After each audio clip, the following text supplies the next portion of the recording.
Why do mission-critical applications usually rely on a dead letter queue pattern? Let's discover it. So let's say we have a bird's eye view of some kind of a system, which is an event-driven architecture, and we have a message queue, or let's call it a message bus as you wish. And in our case, it's RabbitMQ, where producer sends a message, this one, and this message has to end up in one or both consumers that are listening to a specific queue.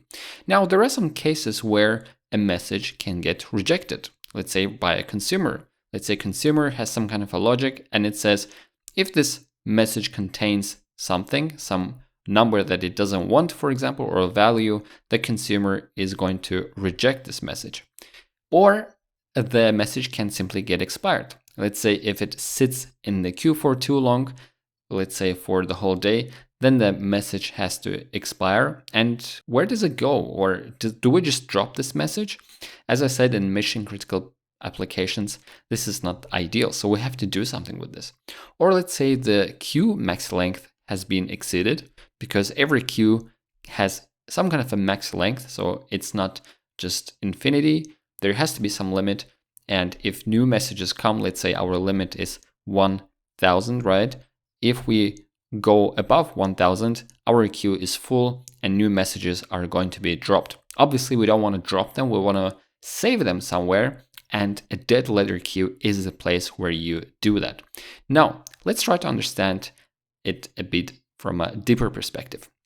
So this is pretty much the same queue that we saw above, but a bit more detailed. So when a producer sends a message to one of the exchanges, and in RabbitMQ notation, exchange is basically, let's say, a traffic controller. Exchange can send the same message that it got to one or more queues. And queues are the ones that are actually holding the message, okay?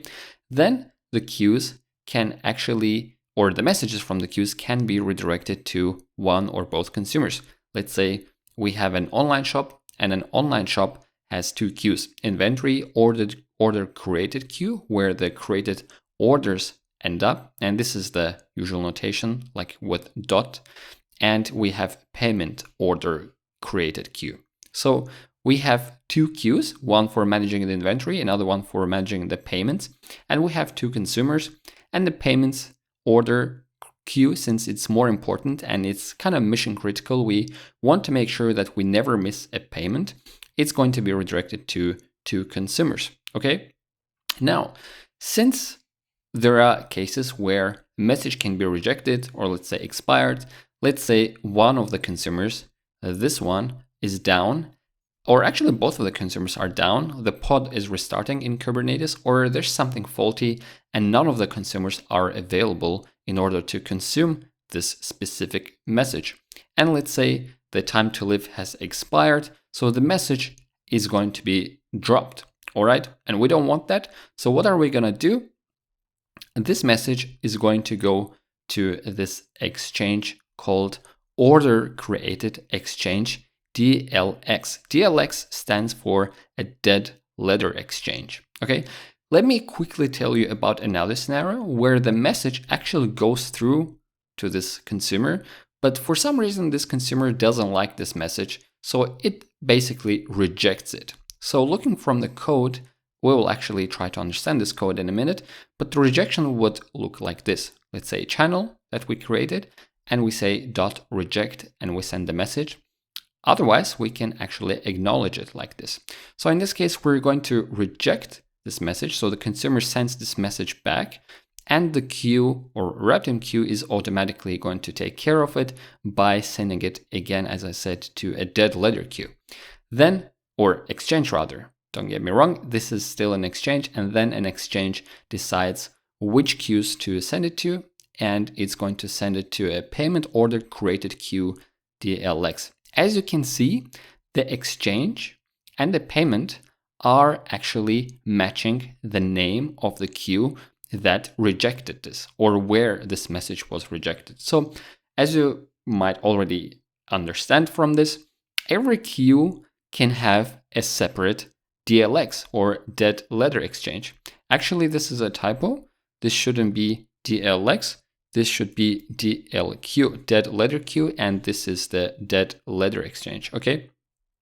So every queue is going to have its own dead letter queue. Let's say the inventory queue does not have its own dead letter queue because this queue is not mission critical, while payments are mission critical. So let's take a look at the code. Here I have a Docker Compose installation where the only service that I'm starting is actually just a RabbitMQ with this specific image. And I'm defining 2 ports. The second port is for the management UI that I'm also going to show you. And of course, some environment variables. And we have something commented out. And we're gonna come to this in a minute. But let's take a look at the code. So the code is simple. The RabbitMQ starts here, and we call this method start RabbitMQ. Of course, we connect to RabbitMQ, we create a channel, and we define a dead letter exchange. We call it like this, order created exchange.dlx, as we saw in the diagram, a dead letter queue, and let's say a main queue, and obviously it's a payment order created queue. So we don't actually have an exchange as depicted here. So we send, or the producer sends the message directly to the queue, all right, to the payment queue. We actually omitted this inventory one for simplicity. Now we assert that the exchange exists. So the dead letter exchange exists. We assert that the dead letter queue exists, and we bind the queue, dead letter queue, to a dead letter exchange. And of course, you can also define some kind of a routing key. This is RabbitMQ specific. And then we need to assert that the exchange is, or the queue is durable, and you have to pass some arguments. So whenever we declare the main queue, which is the payment order.created.queue, you can pass some arguments and say that, hey, it's going to have its own dedicated dead letter exchange, and we pass the dead letter exchange that we created previously. Routing key, as I said again, and we can set some TTL, meaning time to live.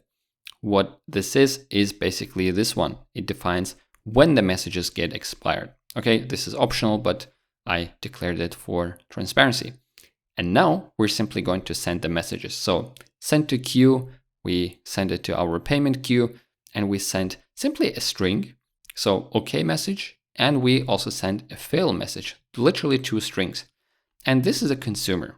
So the consumer is going to consume all the messages from a main queue, and the main queue is going to convert it to a string, so because it's a buffer binary data. Now the logic is simple in this case. We're checking the content if it includes fail, because the second one does include fail. Then we're rejecting this message, and we say channel.reject. Otherwise, we acknowledge it. As simple as that. Now, we also have some other files, namely definitions.json, as you already saw. I commented it out, but you can define your own definitions and define it here as well to load those definitions. What definitions are is basically some kind of a config file for RabbitMQ. So definitions are basically going to define the strategy and some overflow and basically some options. Now let's talk about this overflow thingy. So when we go to, or actually let me go back to the terminal and simply run this code to show you what this is going to look like. Let's say not index.js, and we're going to see that consumer is running. So we received an OK message. So we acknowledged it, the OK message. We also received a fail message, and we rejected the fail message. Now, to demonstrate that this worked, I'm going to go to the RabbitMQ management page, and this is on the port that we specified before, so 15672. And we're going to go to exchanges. We're going to see some native RabbitMQ exchanges. We don't need those, but we have our exchange called order created exchange, and we have some queues. So we have payment order created queue, which is basically the main queue that manages the messages, and we have its according dead letter queue. So we're gonna see that there have been some messages published. So let me refresh this, and let me change this to the last minute. Yeah, as you can see, these are 2 messages that the consumer acknowledged automatically.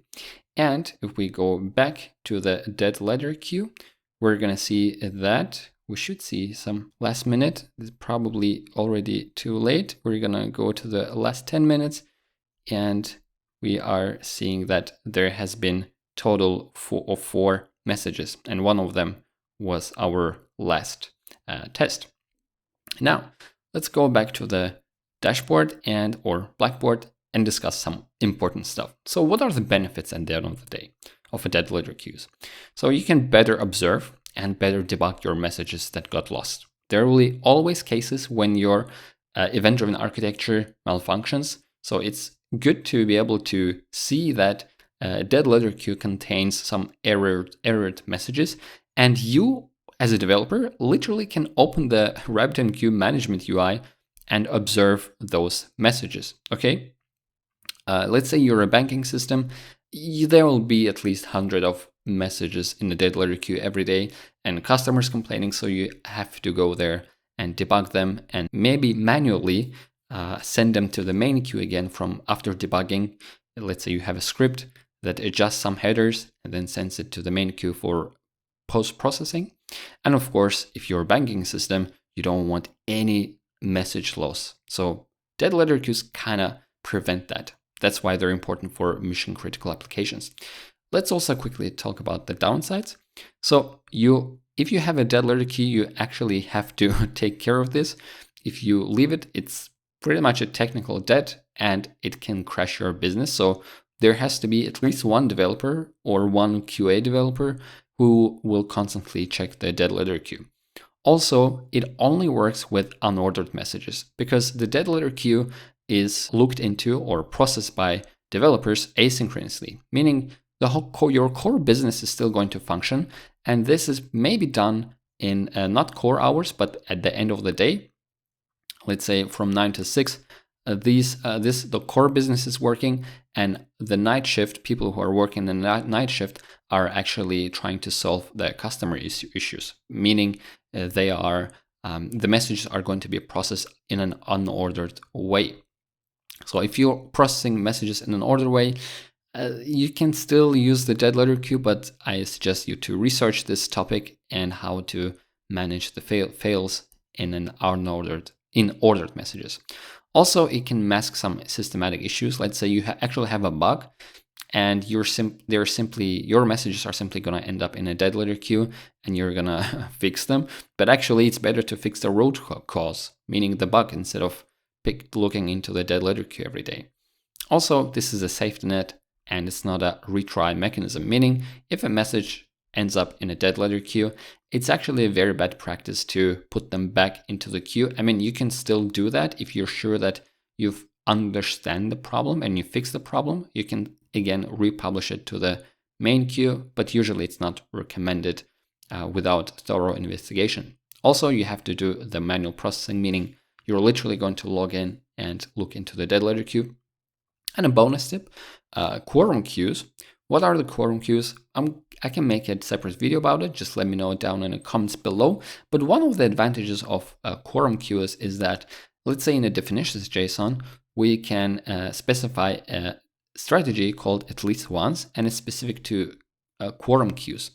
So reject publish is basically saying RabbitMQ that if our queue overflows, as we said, let's say we have a limit of 1,000 messages, if it overflows, we automatically reject it and publish it to a dead letter queue. But this one, at least once, this is specific to Quorum queues.